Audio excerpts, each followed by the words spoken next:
In this tutorial, you will learn how to bill a shipment to a non-UC San Diego third-party carrier account. First, fill out the recipient information. Be sure to include an index. This field is required regardless of the payment method you choose. When you go to the payment terms field, change the default setting from prepaid to third-party billing using the drop-down menu. Type in the account number of the carrier you would like the shipment to be invoiced to. Note this field is required and is run through a validation process. Shipments with invalid account information cannot be processed via ShipIt.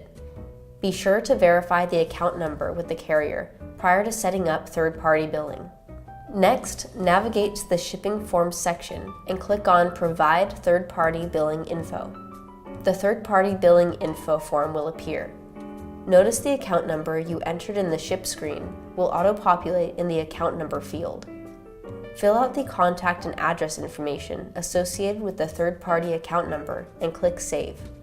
You will be taken back to the ship screen where you can complete your shipment request. Step-by-step instructions for completing single shipment and multi-box shipment requests are covered in separate video tutorials. This completes the tutorial for billing a shipment to a third-party carrier account. If you have additional questions, you can contact a ShipIt specialist by submitting a case through Ask.